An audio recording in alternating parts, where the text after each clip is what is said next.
Hey everyone, and welcome back to another World of Warcraft Legion Alpha video. Today we've got an extremely exciting topic, the World Quest content of Legion at max level. This is what Blizzard are billing to be a large chunk of the endgame in the world. Now the way that this works is essentially the world will be populated with quests that we can do on our characters. These quests will be of multiple different types. They will spawn in and out based on time. You've got PvP ones, you've got boss fights, regular quests, quite a lot of stuff. So we're going to explore this system today and have a bit of a look through it. So if you look at the bottom right of my map, you can see I've got two different icons. There's one for the Valajar and then one for the Court of Firaon. Now these are both two different factions in Legion, and completing this quest will give you reputation with that faction. Now, these are called emissary quests, and essentially one of these will spawn every day, and they can last for 3 days. So if you log off, you don't actually lose any progress, which is certainly a very nice feature indeed.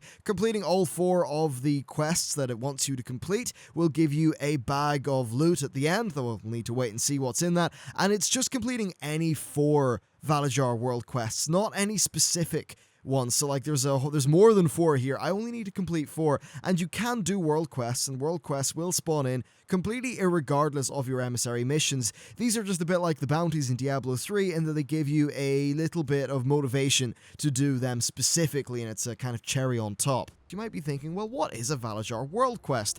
Well, the Valajar faction are mainly based sort of in and around Stormheim, so if I actually click on their little icon here, you can see a whole bunch of these quest icons have actually been lit up by the UI. Let's have a look at some of these. We've got Reclaiming Morheim, Valajar, Time Left, Long, Rout the Bilgefin Invaders. We've got Tidal Fury. This is, to kill 15 Rhyme Scale Naga. This will give me some item level 8, 10 plus gauntlets, which roll based on my spec. We've got some other quests here. This one, Ghost Ship, which will give me 900 order resources. We've got this one called Omnitron, which will actually, you need to defeat the Omnitron defense system in a pet battle. That's optional though, you don't need to pet battle. We've got, as an example, Returning Champion, so as you can see, loads of different things with quite a few different varied rewards. We also have these more dangerous ones, so here's one called Boulder Fall the Erosion. I'll be sure to check that out. This will give me a Traveler's Backpack, which is follower equipment for, I assume, one of my champions. That gives it a chance to bring back a random item from a mission. Now, you can see that there are loads more quests going on, and oh, I clicked on the wrong thing there. There's loads of quests going on. Not all of them apply to the Valajar, though, so if I was to complete Temple Defense, it wouldn't count towards one of these 4 different sort of quest icons that I need to fill in for the Valajar. Now, similarly, the Court of Firaon are based mainly in Asuna, so as you can see, these Asuna quests are going to give me completion towards that. Now there's this blue one, which is one of the sort of rare dangerous ones, like the one that I showed you earlier. There are also these ones which have a skull in them. This will give me an 805 plus male shoulder. And as another example, we have the Terror of the Deep. This one is epic, so I'm assuming it's definitely quite rare, and I'll be sure to check that out as well. Anyway, let's start this video off by heading over to Stormheim and checking out some of these different objectives. Oh, and additionally, if you look at my World Quest tab here, on the just over here to the right where my mouse is, you can see that when I click on one, it gets updated in the World Quest section, allowing us to easily track our progress even when we are not within the quest area. It's also worth mentioning that you can get some quests like this one called Urgent Work Order Fjarnskal, which is a herbalism thing on the world, so these do also include gathering professions. Anyway, I'm going to start things off a little bit more interestingly by doing Tidal Fury so that we can see what the loot that comes from this is like. Well, unfortunately, it seems like this quest isn't working because I'm not getting any credit whenever I kill these Naga. I'm just going to try the one north of me though, we'll see if that works. Yep, so this quest is to rout the Bilgefin Invaders, who are these little Murloc guys. As you can see, it's a bit similar to some of the Warlord stuff. Whenever I click on objects or kill enemies, I get progression towards completion of the quest overall. That said, unlike with Warlords of Draenor, there are loads of other different types of quest content here, so I'm okay with this being, a part of a wider system. I suppose it is also worth noting that this is quest content that you will do while you level up, so this particular world quest mission so far does appear to be identical. Now that said, there are plenty of other ones that I've seen on the map which are different, so it's a mixture of some of the kind of like bonus objective events that you will just experience while you're questing. It's them reused plus loads of other quests and things like that which are a bit more bespoke in their nature. Okay, well, the death of this particular Murloc should push us over the completion for this. So there you go, we just get that thing that appears, and then if I open up my world map, oh, I wasn't paying attention when I died. That's at the very least, that's kind of funny. But if I open my world map up, you can see that I have now completed 1 out of 4 of these Valajar missions. So I'm just going to make my way through the rest of Stormheim. We'll complete the other 4, and I'll also make sure that I show you some of the more rare ones, like this blue one over here, or the 2 rare ones that are chilling out over in Asuna. Moving down here, we're going to be going towards the Ghost Ship World Quest, which is just over here. What's kind of cool is you end up grappling your way down via all these grapple points, which is a kind of nice little feature. So it says to steal a Cavaldir ship. I'm just going to right click on one of these and okay, I am controlling a ship. This is actually really cool. And what, it just wants me to, well, purge a bunch of guys. I'm assuming that just means kill everything. We've got full sail on our 3, which will let me sail fast, and then repair, which will repair my ship. So basically, I think I just need to cruise around here and kill people, though I should move over to where the objective area is because I don't seem to be getting credit at the minute. In fact, this entire town seems to be pretty much empty, and since the enemies in the marshes didn't give me any completion, that is yet another quest that currently is bugged and cannot be done on the alpha. This probably means I'm actually going to have to head over to Asuna instead, and if I go to Asuna, there should be enough content there for me to complete one of these full emissary quests. First, though, we'll have to check out whatever this Boulderfall thing is. Well, here we are at Boulderfall the Eroded. Now you might think, well, that just looks like a regular, world quest mob. You see, the thing is, it's got 44 million health. That definitely means that it's something that is more geared towards being dealt with by, by multiple players. So we'll just pop off our cooldowns, bar heroism, and yeah, I'm taking decent enough damage. As you can see, though, very much the case that it would take me a while to kill this guy on my own, but not all that would really be too possible. So there we go. There are basically mini world bosses like this guy Boulderfall as a part of this world quest system. One handy thing that you can do is you can shift click on quests to add them to the world quest tracker. So I shift click on all of these guys, you actually see that they just get sort of conveniently added on to the world quest tab. So one thing that I've noticed is that with the various different world quests, you actually get a NPC little thing that pops up. Now, it's currently not voice acted, but I'm going to assume that once Legion comes out, that will be voice acted dialogue. So I move in here, we've got a quest called Won't Anyone Think of the Whelps? So I need to free some whelplings and kill a jailer NPC in this kind of like Burning Legion sort of area. Here's a cage full of whelps, so I assume if I click on this, the whelps are unlocked, and I have actually just got some completion to that quest. In reward, I will get a Cracked Cadet's Wand, which will give me 40 artifact power, which is definitely quite handy. Alright, so I found the Legion Jailer NPC. They've got 1.7 million health. That's not particularly crazy, and certainly with the power of the Doomwind's artifact weapon ability, I've got some pretty mental bursts as an enhancement shaman. Should be decently simple to kill. I mean, I say that, I'll probably just get one shot or something. Nah, actually just seems like this guy is going down quite easily. So yeah, it basically, it's a quest. I hear they've been in World of Warcraft for a while now, but yeah, there's a more dynamic system, I suppose, that lets you, just gives you a lot of things to do. Add to your endgame anyway. I need to get one more Cage of Whelps freed, and then we're game to try out some of the other stuff. And one thing you will notice is that, like, I'm just off questing, so I've got a lot of blue and green gear, and stuff is doing a fair amount of damage to me. There we go, world quest complete. Won't anyone think of the whelps? And there's my reward, my Cracked Cadet's Wand. I can apply that to the Doomhammer if I so wish, and will give me 40 artifact power. Next, let's go and do Rally the Night Watchers. So I now move into the Crumbled Palace once again. We get a short introduction by an NPC, and when I'm here, I suppose I just need to kill dudes and click on things. Actually, hang on, I've got something here called Rally the Night Watchers. Bolsters the spirit of nearby Night Watchers, so that must be those spectral NPCs. Ah yeah, never mind, so we've got this quest here, Rally the Night Watchers. We need to, let's see, kill this Fathom Commander guy, then in addition to that, we need to kill somebody else, and then rally a whole bunch of the undead Night Elf troops.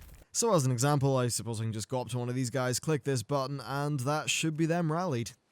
And then of course we just need to kill off the named NPCs like this guy over here, who, wow, is actually falling really quickly to 2 players. However, I'm pretty sure his health scaled up from the usual like 2 million to around 4 because a second player started attacking it at the same time as I did. Great, I've got just one more of those named mobs to kill, and after that's done, that's pretty much this whole sort of little area finished. I just need to actually rally 3 more of those Night Watcher guys. Overall, though, these are roughly the length of your average quest, so it's not like they're sort of stringing you out. You do seem to be moving from objective to objective at a pace that I think would keep the gameplay sort of not stagnant. You know what, the way, as an example, in Warlords, some of those bonus objective areas would really start to just take ages, especially at the beginning of the expansion. It doesn't look like that's going to be the case with this in Legion. Though, of course, that is all pending balancing from Blizzard. And with the final one of them rallied, that's us done. I just got myself a Mana Burst Helm that got a rare upgrade to item level 825, a very big upgrade over the armor that I'm currently using, though I am in combat, so I can't actually equip it. Now, I noticed on the map, right, there's a Time-Worn Strand event here, and if you look at it, like, it's got this sort of little cross swords icon, so that might mean it's, I don't know, a little bit different, but basically, I'm going to go and check it out next. So now that I've arrived at the Time-Worn Strand, King Murgle appears to give me some dialogue, and this is, oh wow, okay, right, so what that little, what that sort of icon with 2 sort of crossed swords seems to have meant is that this is a free-for-all PvP area. Now, it keeps on playing this warning for me, but essentially, if I suppose, just work my way through these Naga, then that should just get me some completion towards this. Yep, that guy's dead. I just got 5%, so I need to kill these pretty quickly, and hopefully not get myself killed by by another player. I also got a Time-Worn Artifact. It'll be very interesting to see what they do eventually. Well, I found King Murgle, so I assume... Well, I just handed in some artifacts to him, and it doesn't seem like anything actually happened, but I assume once this is complete, that will give you completion towards the event. Oh, also, I found Helinka. Yeah, that's where he's been all this time, in that cage, so... Yeah, if you're wondering, there he is. Alright, well, I've actually just managed to kill all these guys, and I seem to have gained some honor as well, because I just actually got honor rank 2 in the new honor system that's in the game. I already covered that in a previous video, though. Of course, I also completed the area itself by killing these Murlocs, and that got me a Soldier's Glory, which will give me 30 artifact power, and of course, keeping with the theme of this being PvP, there is actually a PvP flagged player over there. Anyhow, I'm going to go and do one more quest so we can finish off this, or 2 more actually, so we can finish off the Court of Firaon. Next, we move on to a quest called Unwelcome Visitors. Now, what's funny about this is, I've already done it. Yeah, this was a leveling up quest actually. In Azuna, you got it off one of the NPCs who's standing over there where my mouse is.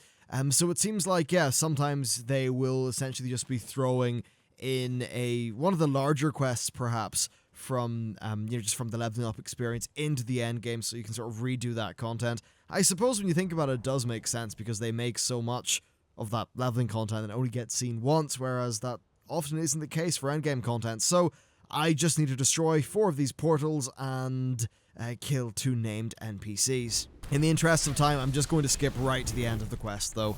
Okay, well, that's that finished. I've just got a Brittle Spell Tomb, which will give me 20 artifact power. And, yeah, we just need to complete 1 more, and then we will get our favor bag. After that, I will, of course, check out these few different rare and then, of course, this purple mission that have spawned on the map. Well, actually, since it's on the way to my next objective, I may as well have a look at this Zunian Pearls. One of these world quests in this case is actually to go and complete this dungeon, and completing that dungeon will give you Isle Watcher Spolders, which can be 805 plus, and apparently that can scale almost up to raid gear. I think actually up to the item level of raid gear, which is certainly an interesting point, though they do say that it's by far still far more common to get that stuff in raids, and just randomly getting an extremely good epic from the world content is going to be a rare occurrence. But that is quite cool that this system is being used to essentially give you specific rewards for dungeons. Great, and then the final quest for today will be to complete the investigation of Makrana, which just basically means go in here and slaughter everything in sight. Well, with that Queen NPC dead, we're pretty much done. And let's see.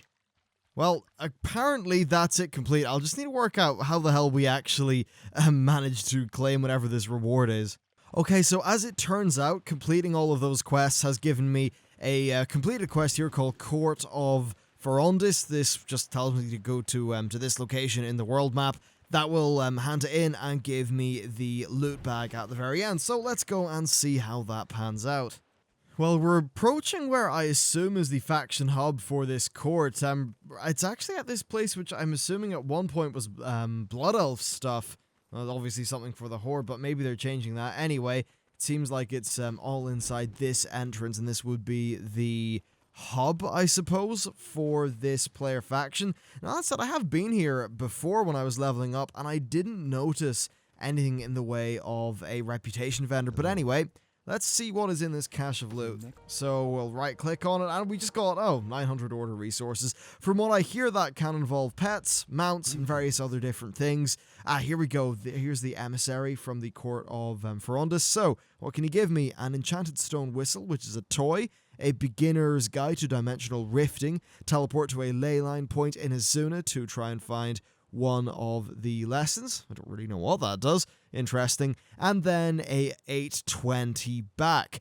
I'm just going to assume that that this has not been filled out with stuff. It does actually also have an 850 epic, but it is cloth. It looks like there's maybe some traditional reputation rewards going on here, but essentially that is how this sort of system has panned out. I went into the world.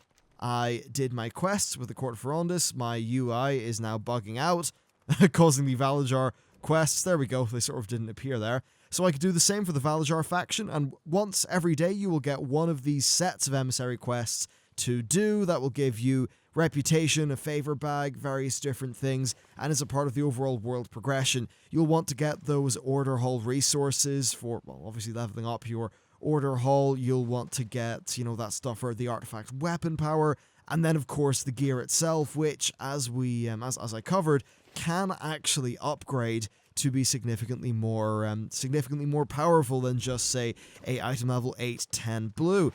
However, let's go and see what the Terror of the Deep is, because it's just looming there as an epic thing on the map, or at least a purple thing, so I'm kind of keen to see what that's like. Ah, wow, so I found the Terror of the Deep. It's got 431 million health points, so not something I'll be able to solo, and that will give me a Traveler's Backpack. If I do kill it, that Traveler's Backpack contains some stuff for my followers, so that's a little bit weird. Actually, it says that the Traveler's Backpack will, if I put it on one of my followers, give that follower a chance to bring gear back from a mission, so maybe that's kind of similar to a raid mission or something like that. But anyway, here he is. So essentially, if it's purple, it involves a raid group. If it's blue, it involves a group. If it's blue and in the world, like this one, then it's just a regular kind of like rare mob, a group mob. But if it's something like this with a little dungeon icon, then it's actually going to be a dungeon quest. So overall, what do I think of this system? I actually really quite like it as something that just constantly motivates you to be out in the world and to actually do things. I think there's a lot of, obviously there's a lot of content there. I do really like how there is bespoke content. I'm a little bit less keen on some of the questing content being reused, but if we think about it, it's better to have all of the questing content reused plus a bunch of new stuff rather than just, say, 8 or 9 different areas being reused every single time without fail. So at the minute, I'm saying this definitely looks like an upgrade over what we had in Warlords of Draenor. I'm keen to see what the rewards are like. There will be a deeper discussion to have about this system as time goes on, but certainly what I would like to see on top of all of this is bespoke quest content that we get with these various different factions in the world that, have bits of story in them and really sort of good, meaty narrative content. I think that is a part of the glue that will tie these world quests together. If it's only world quests and nothing else, then I don't think this system will sort of have I don't know, it'll be missing that something, right? Like, it can't just be constantly doing quests. It'll need to tie into maybe sending you off on, a cool custom scenario as a part of repping up with one of the factions. Some of the more unique rep content that they maybe did in Mists of Pandaria, they need to integrate that with these, because right now these missions, they're contextualized by the little snippet of text that you get, but other than that, maybe they could do a little bit more. So overall, I think really promising start. Can't wait to see what they do with the rest of Reputations. Overall, good feedback, and I will continue testing this. Once we uncover more, we get more alpha builds, I will drop more videos on this topic. But that's it for me. Thank you very much for watching. Let me know what you think down in the comments, and I'll see you next time.